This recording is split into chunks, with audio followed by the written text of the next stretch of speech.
Before we start, please don't forget to like and subscribe. The fluorescent lights of the Dallas ER flickered faintly above me as I gritted my teeth through the pain pulsing up my broken arm. I could still hear the pop it made when I hit the concrete outside the office, a sick, wet crack that made my stomach turn. My phone was already slick with sweat as I tried calling Ashley again. She answered, finally. Loud music pounded in the background. Laughter. Glasses clinking. Ash, I said, voice tight. I need you to come pick me up. I'm in the ER. I think my arm's broken. What? She cut in, her tone sharp with annoyance. Michael, are you kidding? I'm at Courtney's bachelorette party. You knew this was happening tonight. I know, I whispered, blinking through the pain. But I didn't plan on falling and snapping my arm in half. So call an Uber, Michael, she snapped. I'm 2 drinks in and surrounded by bridesmaids. I'm not leaving. My heart sank. You can't just. Ashley, I'm in a hospital, I said, voice low but shaking. This isn't about a ride. I'm asking you to be here. She laughed, not in a funny way. Don't make this dramatic. You're a grown man, figure it out. I'm not dropping everything just because you tripped over yourself. That laugh. I'll never forget how it sounded. Cold. Disconnected. Like I was just some stranger asking a favor. Is this really who you are now? I asked, stunned. I'm in pain, and you won't even come check on me. Oh, don't guilt me. It's not my fault you can't walk straight, she shot back. You always need me to play the nurse, the cheerleader. What next? Want me to wipe your tears too? The line went quiet. Not because she hung up, because I did. My hand trembled, not from pain, but from something deeper. Something ugly and rising. Disbelief, maybe. Rage was sitting just beneath my ribs, crawling its way out. I stared at the cracked screen of my phone for a second, then scrolled through my contacts until I found the name I hadn't said out loud in months. Jessica. She picked up on the second ring. Mike, she said, voice laced with concern. It's late, are you okay? I'm at Baylor. You are? I said, struggling to keep my voice steady. I broke my arm. Can you come get me? She didn't hesitate. I'm on my way. I exhaled, my head leaning back against the cold wall. This wasn't how I expected the night to go, but maybe it was exactly the wake-up call I'd been ignoring. Because my marriage didn't break tonight. It had been breaking long before this. It was nearly midnight when Jessica's headlights cut through the hospital parking lot like a warm promise. Her familiar old Jeep rolled up beside the curb, engine humming low. She swung open the door before she'd even fully parked. There you are, she breathed, rushing out. God, Michael, look at you. I tried to force a grin. Yeah, sorry for the late-night drama. Guess I'm still clumsy.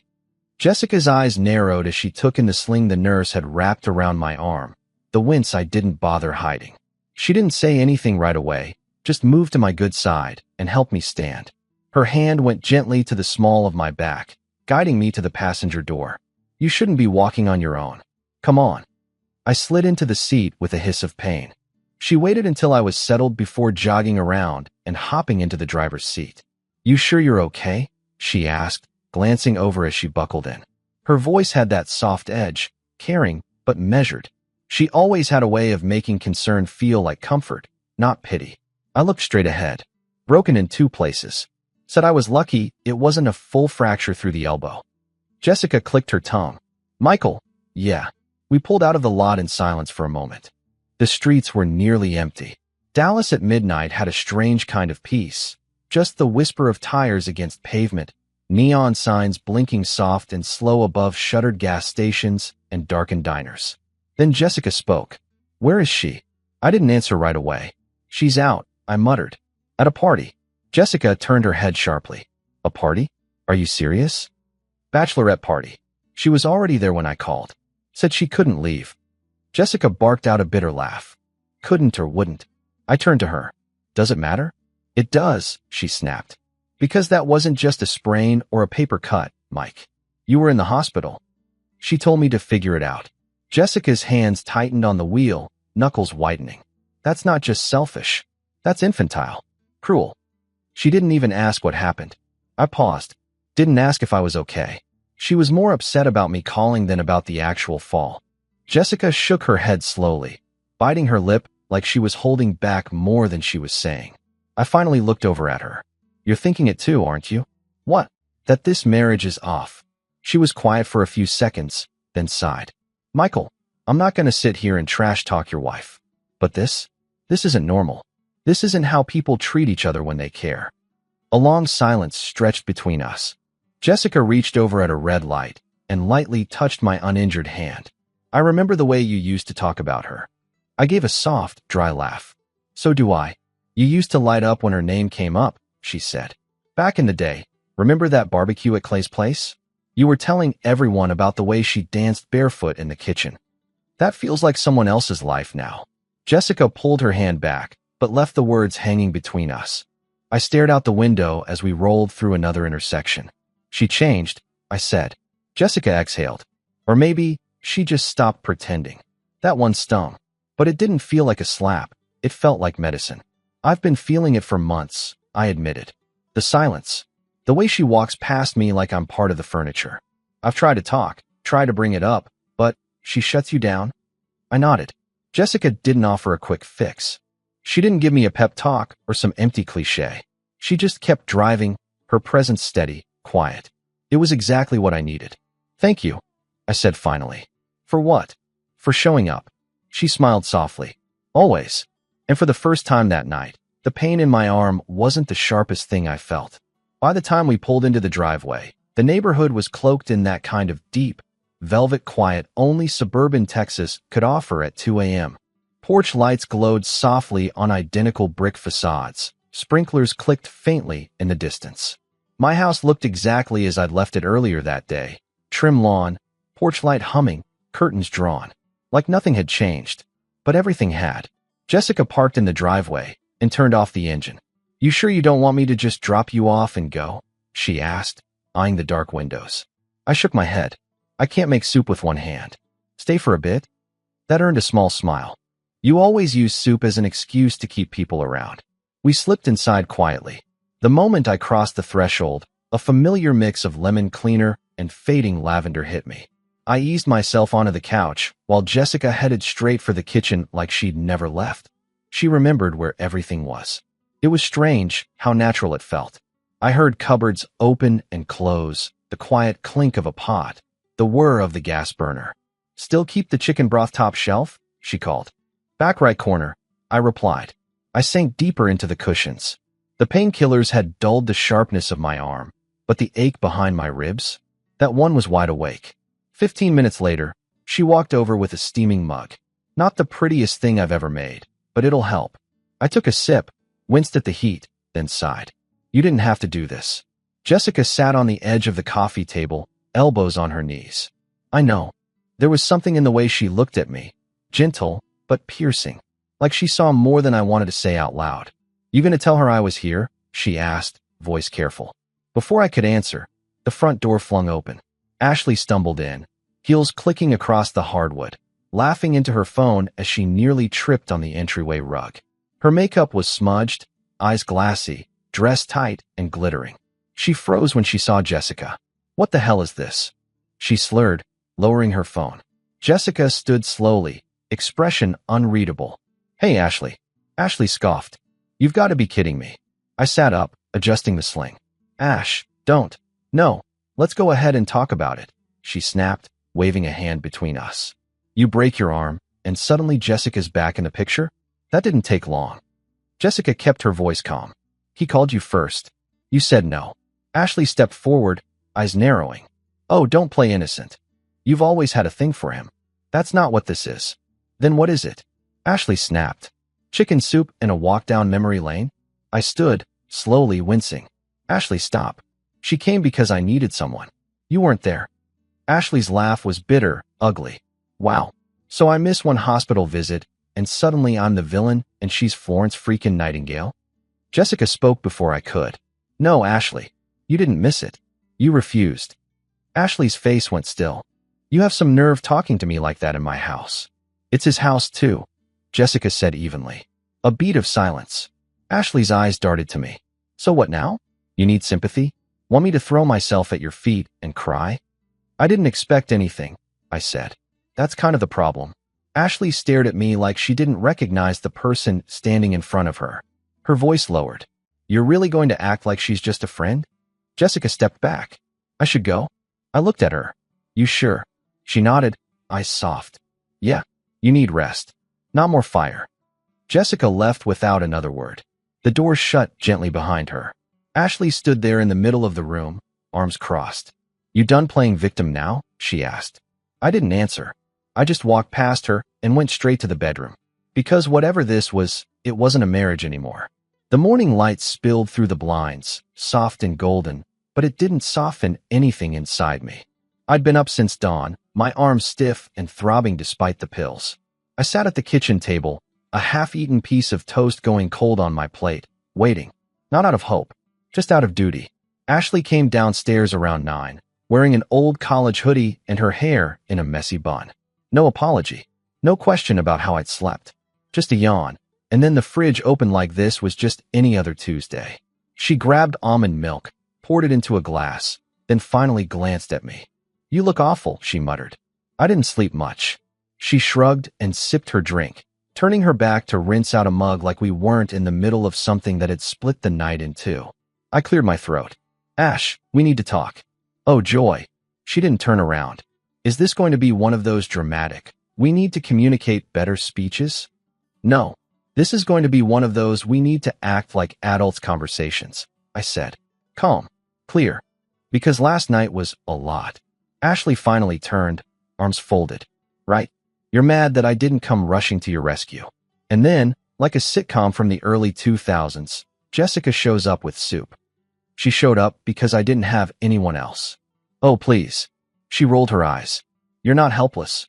You've been milking this since the second you fell, acting like you're some wounded soldier. I stared at her for a long moment. Ashley, I broke my arm. You also have a phone and access to a rideshare app. Not everything is a crisis just because it's inconvenient. That hit harder than it should have. I pushed back from the table slightly, keeping my voice even. You know what I wanted last night? Just to hear you ask if I was okay. That's it. That's all. Ashley smirked, lifting her glass again. Well, sorry. I'm not your nursemaid. Silence fell between us like glass shattering on tile. Something cracked inside me. Not loudly. Not violently. Just a clean, permanent fracture. I see, I said quietly. Oh, don't start with that tone, she said, already tired of a conversation she hadn't even participated in. You always act like the wounded party when I don't do exactly what you want. This wasn't about what I wanted. It was about what any decent person would do. Ashley turned toward the hallway. I've got a thing tonight. Courtney's birthday. I'll be back late. I didn't respond. I just watched her disappear down the hall. And then, I reached for my phone. I hadn't called Brian in a while. Not since his messy breakup last year. But when he picked up, his voice was still the same. Gruff, dependable, straight to the point. Mike, hey, I said. I've got a favor to ask. A weird one. Brian paused. Go on. Ashley's going out again tonight. Can you follow her? Just see where she goes. Who she's with. There was a beat of silence. Then, you think something's going on. I don't want to think, I said. I want to know. Brian didn't ask any more questions. Text me the time. I'm on it. I ended the call and looked out the window. The sun was bright and beautiful, but something inside me had finally gone cold. Brian pulled up to my place just after 6, his truck idling low in the driveway. He didn't bother texting, just honked once, short and sharp. I came out with a manila folder tucked under my arm and a hard knot in my stomach. He rolled the window down as I approached. Is she still inside? He asked. Yeah, I said, checking my watch. Should be heading out soon. Brian nodded, his eyes scanning the street like he'd done this 100 times. What do you want me looking for? Where she goes. Who she's with. Anything off, I said. You'll know it when you see it. Brian didn't flinch. You sure about this, Mike? Once you start down this road, I'm already on it, I said, cutting him off. Just keep your eyes open and keep me posted. He gave a small nod. You got it. As his truck rumbled off down the block, I exhaled slowly and turned toward my own car. Well, technically, Ashley's old crossover. She never drove it anymore unless she was headed to her weekend events. I kept it mostly for errands, and today, it was getting me downtown. The law office sat on the 22nd floor of a sterile glass building in the heart of Dallas. I stepped out of the elevator into silence. Cool lighting, white walls, spotless floors. The reception desk was all angles and minimalism, like it had been designed to whisper, "You're in control now." Michael Renshaw. I said to the young woman behind the desk. 10 o'clock with Mr. Chandler. She smiled politely. He's expecting you. Conference room B, down the hall on the left. When I stepped into the room, Chandler was already seated. Late 40s, neat beard, wire-frame glasses. The kind of guy who shook your hand with firm precision and didn't waste time. Divorce? He asked, getting straight to it. Not yet, I said. But I think it's where this is heading. He gestured for me to sit. Let's walk through your situation. For the next hour, I laid it out. The distance, the resentment, the hospital, the fact that I had to rely on a friend instead of my wife when I needed help. And now, I added, I have someone quietly checking on her. I need to know what I'm dealing with. Chandler didn't blink. You're not the first husband to walk through that door with a cast and a story. He walked me through the basics, how property would be divided, how fault could influence a judge's ruling, especially if neglect or emotional abandonment could be documented. I told him about the house, the finances, the way Ashley had become more like a tenant than a partner. You've been married 7 years? He asked. Just hit 8 in April. He nodded, scribbling a few notes. If you're serious about this, keep a record of everything from here on out. Dates, text messages, voicemails. If she's not being present in the marriage, we build a pattern. That's your leverage. And if she's been unfaithful? He looked up. Then it shifts in your favor. Dramatically, I leaned back in my chair, something settling inside me. Not anger, not even relief, just clarity. By the time I left the office, the air felt sharper. Not colder, just more defined. As I walked to the car, my phone buzzed with a message from Brian. She's not with Courtney. She's at a rooftop bar near Uptown. And she's not alone. I stared at the screen. Read the text twice. No surprise. No panic. Just a quiet, steady breath. The storm was finally taking shape. And this time, I wasn't standing in the rain without cover. If there was one thing Jessica understood better than most, it was how a story spreads. Not with sirens and flashing lights, but quietly, through whispers, screenshots, and perfectly timed silence. I didn't ask her to do anything, but she did it anyway. A few days after my visit with the lawyer, she texted me. Just so you know, people are going to start seeing Ashley for who she really is. I'm not naming names, just letting the truth breathe. I didn't respond right away. I didn't have to. Jessica knew what she was doing. And true to her word, she never came out and said anything. Not directly.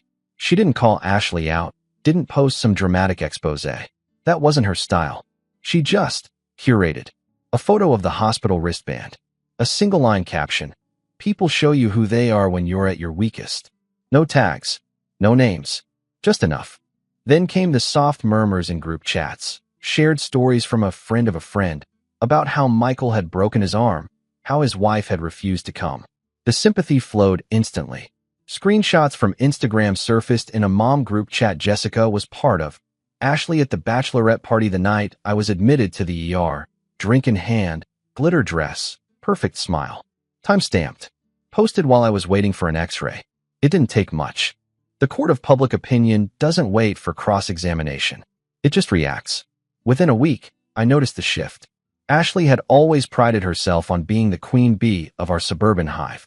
She had the Pinterest-worthy brunches, ran the neighborhood book club, even though she barely read, and posted perfectly filtered stories from yoga class and wine tastings. But suddenly, people stopped reacting. Her photos, once packed with likes and hearts, sat quiet. Stories went unanswered. Comments disappeared. Jessica said nothing to me directly, but I knew she was the spark that had started this slow burn. One night, I got a message from a mutual friend, Shannon, from 2 streets over. Hey, I didn't want to say anything, but I saw your wife out again tonight. Didn't look like a girl's night, if you know what I mean. I'm sorry. I didn't reply. I didn't need confirmation anymore. What Jessica had started wasn't revenge. It wasn't about sinking Ashley. It was about shining a light. And once people saw who Ashley really was, they didn't forget it. By the weekend, I heard that the book club was meeting without her. That the couple who always invited us to backyard cookouts had accidentally left her off the group invite. Ashley didn't bring it up. Not to me. But I saw her at the kitchen island one night, scrolling through her phone with a tight, confused frown. She'd refresh. Scroll. Refresh again. And every time, her expression dropped just a little more. The world she'd curated so carefully, filtered, arranged, adored, was slipping. And not because anyone screamed, but because Jessica whispered. If you're enjoying the story, please hit the like button. The slam of the bathroom door echoed through the house like a cannon shot. I heard Ashley's heels pounding against the hardwood as she marched from room to room upstairs, muttering, sometimes full-on yelling, though I couldn't make out the words. I didn't move from the couch, just sat there in the same spot I'd been in for the last hour, one arm in a sling, the other holding a mug of half-cold tea. Then I heard it. Are you happy now? She was at the top of the stairs, voice sharp as broken glass. I didn't answer. Ashley stormed down, her phone in hand, waving it like a weapon. Her face was flushed, mascara slightly smudged, not from crying, but from whatever emotional tailspin she'd been spinning in for the past hour. She jabbed the screen toward me. You did this. I looked up slowly. Did what? Oh, don't play dumb, Michael. Don't sit there like some innocent victim in a Hallmark movie. She tossed the phone on the coffee table, too close to my injured arm, and started pacing. I glanced at the screen. Her Instagram page was still open. Comments flooded her latest post. Wow, must be nice to party while your husband's in the hospital. Unfollowing. This is sad. Real classy, Ashley. She turned, eyes burning. You told people I left you in the ER like some monster.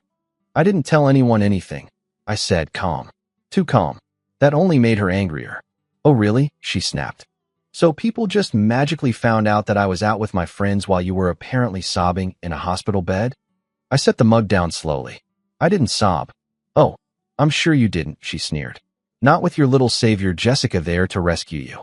That name again. She always brought it up like it was a knife. But the truth was, Jessica hadn't posted anything with names. Hadn't said a single word directly to anyone in Ashley's circle. But the truth didn't need a name tag to be recognized. Ashley leaned in now, her tone low and shaking. You want to destroy me because I didn't drop everything for you one night? I looked at her, really looked. She wasn't angry. She was afraid. Afraid of losing the only thing she ever truly nurtured, her image. You're doing a great job of that yourself, I said. Her breath caught. She tried to recover. You want me to feel guilty? Want me to crawl to you and beg for forgiveness? That's the fantasy, right? No, I said, standing slowly. That was never the goal. Then what is this? She barked, pointing at the screen again. I picked up her phone, handed it back to her gently. You broke something, I said. Not just my arm. You broke the part of me that waited for you to care. She flinched, but still tried to cover it. I just healed in silence, I added. Unlike you. Ashley's mouth parted, but no sound came. She looked at me like she didn't recognize the man standing in front of her. The man who wasn't raising his voice. Wasn't pleading. Wasn't broken. Just done. She stood there a few moments longer, staring, then turned and walked out the front door, phone clutched tight in her hand. She didn't slam it this time. She didn't have to, because the silence she left behind said enough. The envelope was thick, cream-colored, gold-trimmed, the kind of thing you don't get by accident. I found it wedged between the electric bill and a coupon booklet on the kitchen counter. To Michael Renshaw from the Holloway Foundation, a charity gala. Black tie. Uptown.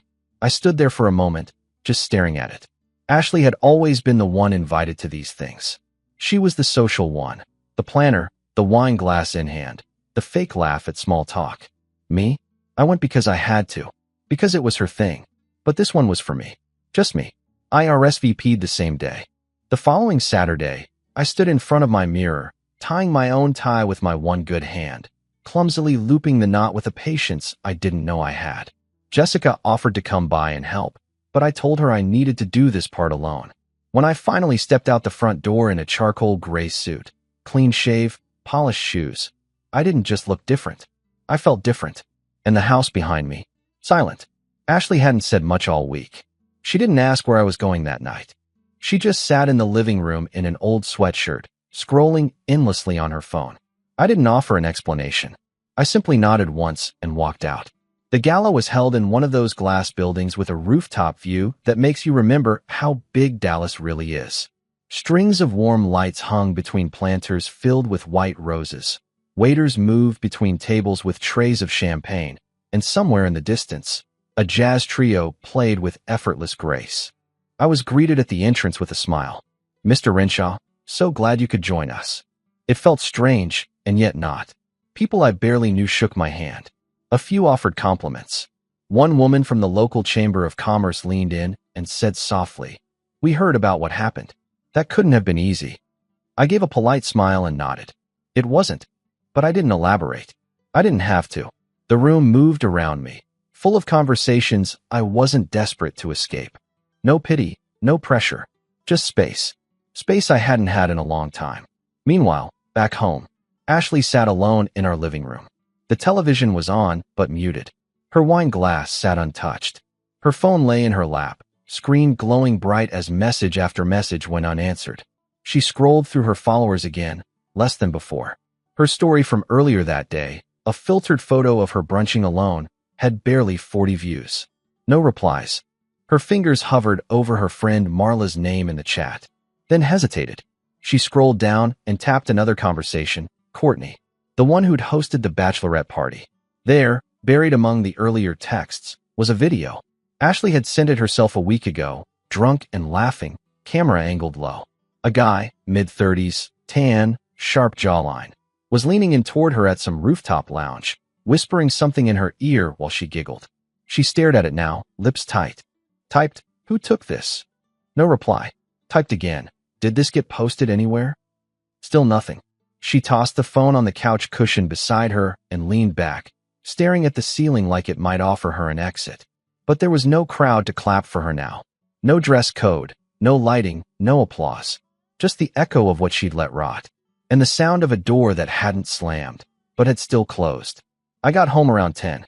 The gala had wrapped just as the jazz band was packing up, and while I'd been invited to the after party on the lower level, I declined. I didn't need more champagne. I needed clarity, and I already had it. The porch light was still on. Ashley hadn't gone to bed. That surprised me more than it should have. I opened the door slowly, my dress shoes quiet against the floor. There she was, sitting on the edge of the couch like she'd been waiting hours, hands clasped tight in her lap, eyes swollen and glossy. The TV was off. Her phone sat face down on the coffee table. She looked up at me the second I stepped in. "You look nice," she said, voice small. "Really nice." I hung my coat, loosened my tie. I didn't reply. "Michael," she said, standing. "Can we talk?" I kept moving toward the kitchen, loosening my collar. I figured we would. Her voice broke a little. "I know I've been selfish. I haven't been the kind of wife you deserve, and I haven't treated you the way I should. But I didn't know how bad things had gotten until I saw." She gestured vaguely to her phone. "Everything falling apart." Still, I said nothing. Just turned on the kitchen faucet and filled a glass with water. She followed me, slower now. I panicked, okay? I got scared. I didn't mean to ignore you, or embarrass you, or push you away. I drank quietly. She stepped closer. "But I'm here now. I want to fix it. I'm sorry, Michael. I mean it. It'll never happen again." I turned and looked at her for the first time. Her face was soft, open. She even looked younger somehow, like guilt had peeled back her defenses and left her vulnerable. But it didn't move me. "I believe you," I said calmly. She blinked. "You do?" I nodded. "I believe you didn't mean for it to go this far." Relief started to bloom in her expression. She reached out, almost touched my good arm. But I stepped past her, set the glass down, and picked up my phone. "I also believe this was never about one mistake," I added. "It's about a pattern." She paused. Her hand dropped. "Michael." I pulled up the video. The one Brian had found on a tag story. The one that had been taken the same weekend I was still sleeping in a sling on the couch, wondering if she'd ask how I was feeling. I tapped play, set it face up on the counter. The audio wasn't clear, but the visuals said enough. Her leaning in close, her hand on the man's chest. The same laugh she used to save for me. Ashley's face went pale.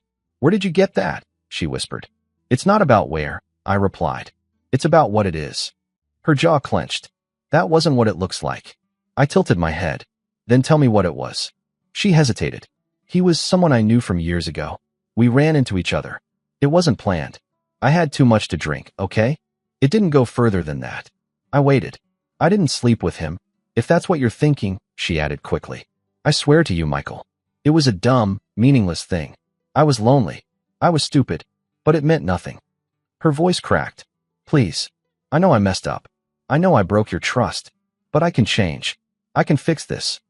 I took the phone back, locked the screen, and slipped it into my pocket. Then I said it. You don't have to fix anything, I told her. Because this marriage is over. She blinked, like I'd spoken in another language. What? I've already spoken to a lawyer. I've already looked at the paperwork. It's done. Ashley shook her head, stepping back. No, you don't mean that. You're upset. You're trying to scare me. I'm not trying anything, I said. I'm just telling you what's real. Her voice rose now, louder, panicked. You're just going to throw everything away over a mistake? No, I said. I'm throwing everything away because I finally see it clearly. You weren't a mistake, Ashley. But staying with you would be. She was shaking now. You can't take everything, Michael. You can't. I can. I interrupted, quiet but firm. And I will. I walked past her, heading toward the hallway. I'm not doing this for revenge, I said. I'm doing it for peace. She followed me a few steps, her voice cracking again. You said you believed me. I believe you're sorry, I said, turning one last time. But that doesn't mean I have to stay. Her lip trembled, but no words came. So I left her there, in the hallway, surrounded by all the silence she used to weaponize. And now, it finally turned on her. The courtroom wasn't nearly as dramatic as I thought it would be. No thunderclap, no slamming gavels. Just cold air, a tired judge, and the final undoing of a marriage that had been dying in silence for years. Ashley sat 2 chairs down from her attorney, spine straight, jaw locked.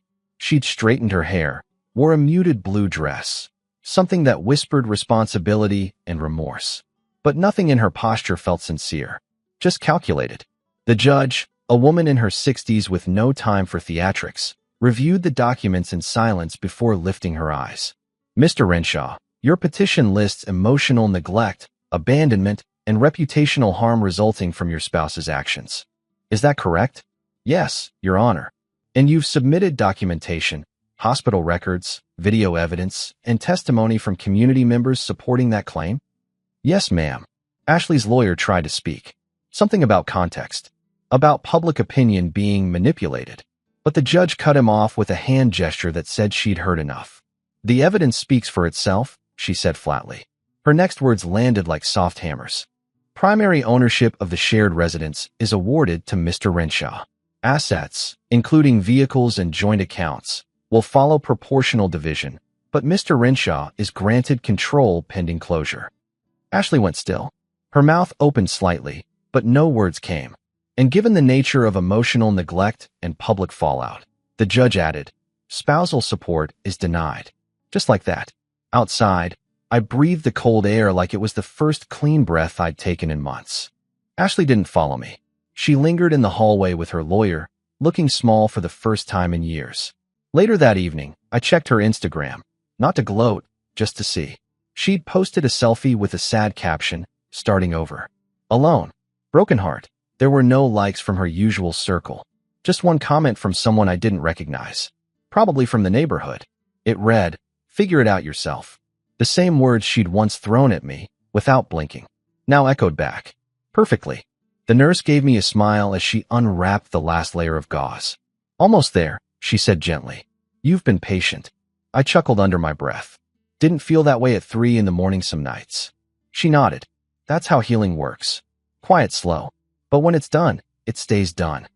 The cast slid off with a dry crackle, and for the first time in nearly 2 months, I could see my whole arm again. It looked thinner, a little pale, but it was mine. I flexed my fingers, turned my wrist. Didn't hurt, not even a little. The nurse smiled again and patted my shoulder. You're free. And I was. Not just from the cast, but from the cold weight of the last few years. I walked out of that clinic into a crisp, sunny afternoon with no obligations waiting at home. No arguments waiting behind a closed door. Just air, sky, and the sense that something ahead could finally begin.